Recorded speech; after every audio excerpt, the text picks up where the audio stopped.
کیا حال ہے اللہ یاری صاحب، کیسے ہیں آپ؟ اللہ کا احسان ہے، اللہ کا احسان ہے. تھینک یو سر، اللہ آپ کو جزائے خیر دے. اچھا، اللہ یاری صاحب میرے کچھ سوالات تھے.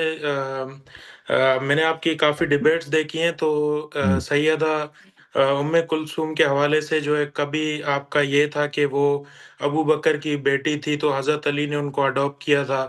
تو ایک دفعہ آپ نے یہ بھی کہا تھا کہ وہ ان کی جو ہے مطلب عمر سے شادی نہیں ہوئی تھی، اور ان کی عمر کم تھی. تو آپ مطلب اس میں آپ دوسرے اختلاف لوگوں کو لگے. کنفیوز کر رہے ہیں، دوسرے لوگوں کو کنفیوز کر رہے ہیں مجھ سے. نہیں، میں نے آپ کی ویڈیو دیکھی تھی، آپ نے ایک دفعہ یہ کہا تھا کہ جو ام کلثوم ہے وہ ابو بکر کی بیٹی تھی، پھر حضرت علی نے ان کو اڈاپٹ کیا تھا، ہاں یا وہ بالکل ان ایسا کی ہے، حضرت علی کی ایسا ہے، لیکن جن کی شادی کی بات ہو رہی وہ ام کلثوم نہیں ہے، نہیں وہ دوسری ام کلثوم ہے، ٹھیک ہے نا، جو امام علی علیہ السلام جی جی، فاطمہ وہ تو الزہرا سلام مطلب اللہ کہ علیہا جنیات تھی کی بیٹی. وہ تو ایک. ہم. ہاں جی. بالکل بالکل. ہم. میں سر یہ پوچھنا چاہ رہا ہوں کہ جو وہ حضرت علی کی بیٹی نہیں تھی مطلب. عرض کیا نا، بار بار حدیث دکھا دیا کوئی جنیت تھی. نہیں، شادی کی بات نہیں کر رہا میں، ویسے بات کر رہا ہوں وہ نہیں حضرت علی نہیں، کی بیٹی تھی. ام کلثوم واقعا حضرت زہرا سلام اللہ علیہا کی بیٹی ہے، واقعا بیٹی ہے. ایک تو ام کلثوم ہے جو ابو بکر کی بیٹی ہے، وہ بھی وہ یتیم تھی، امیر المومنین علیہ السلام نے اس کی ماں سے شادی کیا نا، اسما بنت عمیس اچھا، سے. دو ام کلثوم ہے سر. دو دو وہ الگ اچھا ہے، سر، ایک اور وہ بھی ہے سوال ہے. اس. ہاں جی.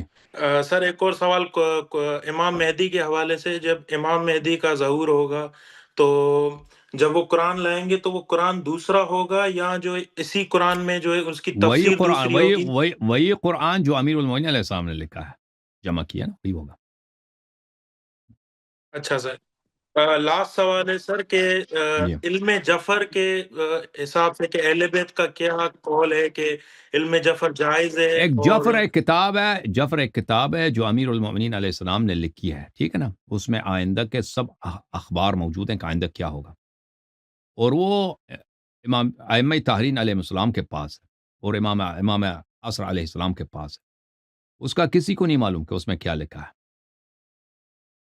ٹھیک ہے نا. مطلب وہ حرام نہیں ہے اہل بیت کی طرف سے، وہ ہم نہیں، جیسے علم کہ جفر ہرا رنگ جو پہنے. علم جفر جو ابھی لوگوں کو بتایا جاتا ہے نا، علم جفر جو علماء میں ہے، بعض لوگ علوم غریبہ میں اس کے پریکٹس کرتے ہیں، یہ جادو نہیں ہے. اگر جادو ہوا ہے تو حرام ہے، جادو سحر حرام ہے. علم جفر وہ علم حروف ہے، حروف کے علاوہ اس میں سچ کتنا جھوٹ کتنا اللہ کو معلوم.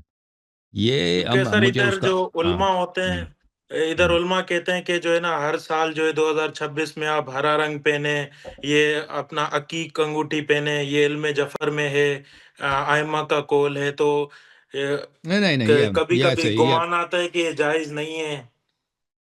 علم جعفر حدیث نہیں ہے، ٹھیک ہے، علم جعفر حدیث نہیں ہے. ائمہ علیہ السلام کے اقوال وہی ہیں جو احادیث میں ہیں، کتب اربعہ میں، وسائل الشیعہ میں، یہ اقوال ہیں، وہ ان کا حساب کتاب ہے، ان کے حساب کتاب ہے. علم جعفر کے روح سے مجھے نہیں معلوم اس میں کوئی کہتا ہے کہ تم کون سا کلر لباس پہنو، مجھے نہیں معلوم کہ علم جعفر میں یہ بھی ہوتا ہے.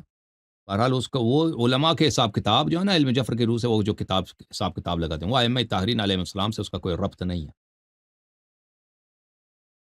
ٹھیک ہے. اچھا سر، یہ لاسٹ سوال جی. ہے، اس کے بعد جی. اللہ حافظ کروں گا آپ سے. جی. جی. سر یہ کہ جیسے مرجعیت ہے جو آ، وہ جو فتویٰ دیتے ہیں، اس پہ ہم رجوع کر سکتے ہیں ہم کہ یہ جو نہیں، ہم اہل بیت کی حدیث سے کہ کیا وہ اس کے حدیث کے خلاف ہیں یا حدیث سے ہیں؟ کیونکہ مرجع کے میں خلاف ہوں، کیونکہ مرجع جو ہے انہوں نے ہم، اپنے فتوے اپنے حساب سے اپنے مفاد کے لیے فتوے بنائے ہوئے ہیں. ہم. حالانکہ جو اہل بیت کے اقوال ہے وہ بہت کم جو ہے کوٹ کرتے ہیں، اور جو ہے نا بہت اہل بیت کی باتیں بہت کم ہوتی ہیں، ان کی خود کی باتیں ہوتی ہیں. تو کہ تو تو یہ سوال کیا جو ہے بھائی؟ سر، تو ان کے فتووں پہ عمل نہ میں یہ کرنا، کہنا چاہ رہا ہوں کہ ان کے ہم فتووں مرجع پہ سے رجوع لعنت کریں کریں. یا. ہاں، مراجع کے فتووں پہ لعنت کریں، مراجع فراڈ ہیں. سمجھ میں آئی نا بات آپ کو؟ اوکے. اوکے. اوکے جناب، اللہ بلا کرے آپ کو.